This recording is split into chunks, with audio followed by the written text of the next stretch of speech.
Когато Сатана дойде и удари животът на Адам, просто Бог взе пръста Адам. И знаете ли какво направи този път? Искам да ви кажа нещо. Той не е използвал пръст, но използва семе. Защото Исус е семето на Святия Дух.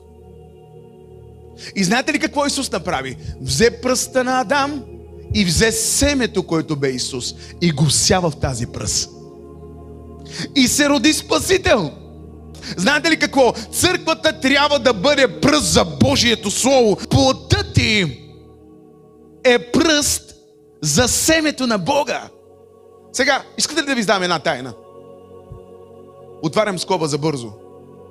Знаете ли демоните защо се борят за вашето тяло?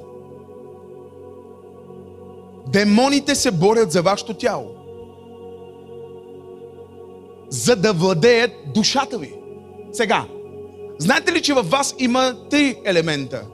Дух, душа и тяло. Следете мисълта ми, моля ви. В духът ви живее Бог.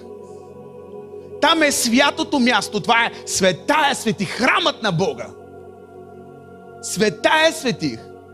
И сега, Бог се бори за душата ти от едната страна и дяволът и демоните се борят, за да привзимат тялото ти и да водят душата ти. Въпросът е, ето ви битката между тялото и духа.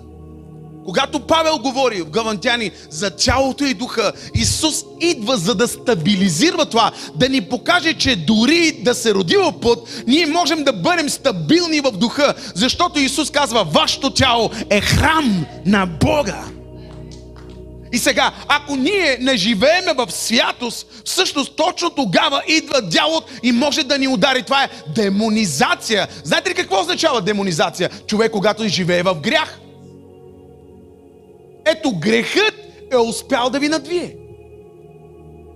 Не очаквайте да виждате дявол с роги. И тогава да мислите, че някой е обладан. Грехът е този, който обладава.